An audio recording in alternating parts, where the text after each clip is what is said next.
Hi, my name is Erin Stelter, and this is my persuasive speech. I'd like to read you a statement from Joseph Franklin Stevens, who is an athlete, a spokesperson, and he also happens to have Down syndrome. Joseph says, "What's wrong with retard?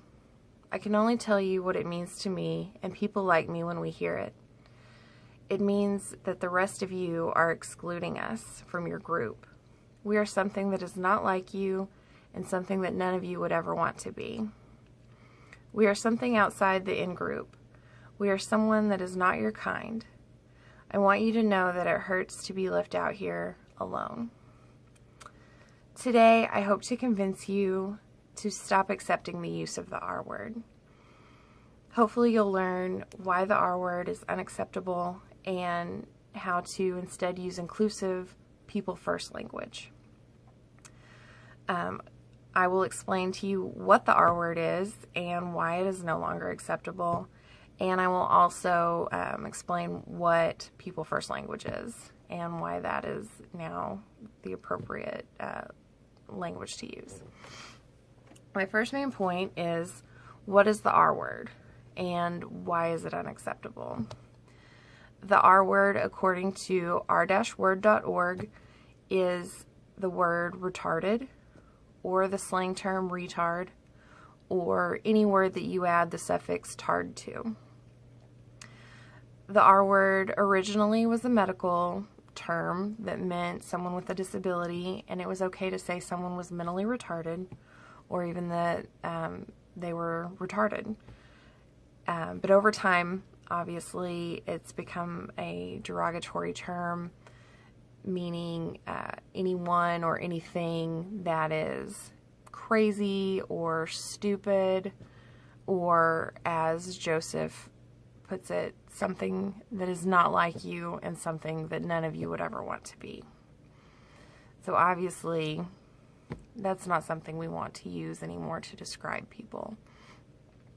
I have a personal background with the R word.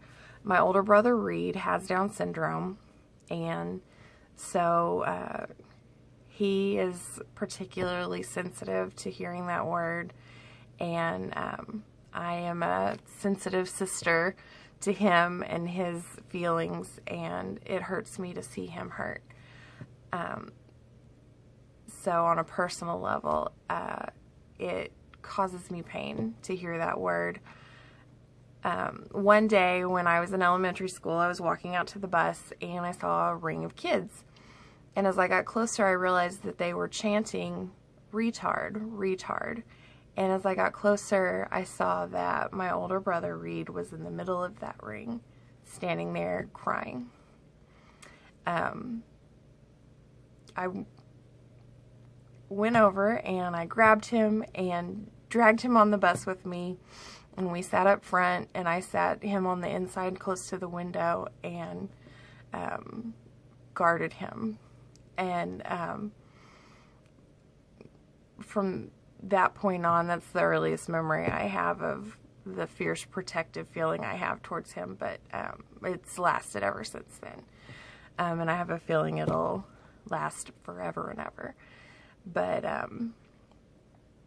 hopefully from that story you can get a sense of the hurt that can be caused just by that word.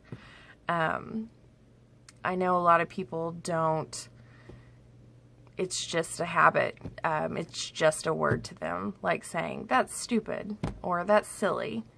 It just rolls out of their mouth and they don't think twice about it. They don't intend to be hurtful or hateful.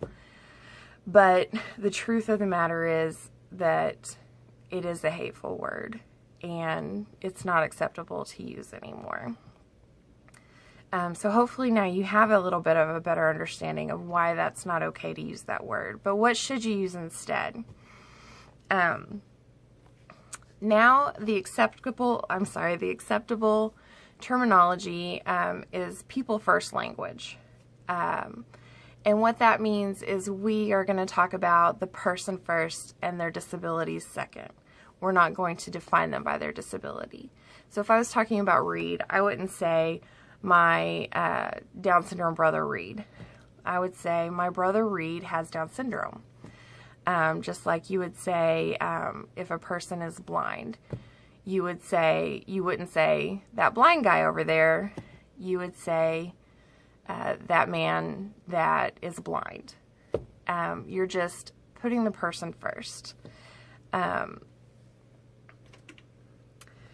And just to give you a little bit of background, in 2010, President Barack Obama signed into federal law Rose's Law, which took any form of the R word out of medical terminology.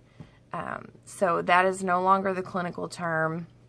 Anyone that uses the excuse they meant it in the technical sense, that's not the technical word anymore. Now the acceptable, that's a hard word for me today, the acceptable terminology is to say an individual with intellectual disabilities, or ID. And again, you use person first language and say this person with ID or intellectual disabilities. You don't say this intellectually disabled person. And just in case you're wondering what else you can do, hopefully most of you don't use this kind of language, and I hope after today none of you do. But if you would like to take it a step further, feel free to go to r-word.org and you can sign a pledge to not use the R word. And to even take it one step further, I would encourage you, if you hear it, to just kindly and respectfully say, like, hey, that's not really an acceptable word anymore.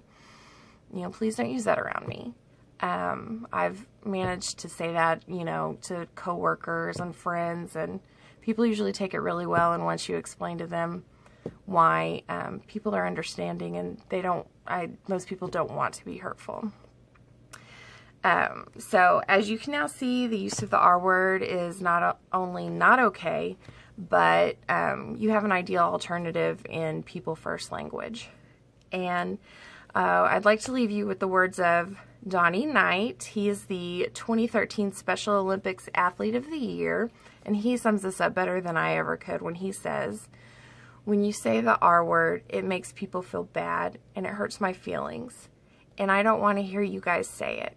Instead, you can call me a leader, a hero, or a human being, but please don't call me the R word." Thank you.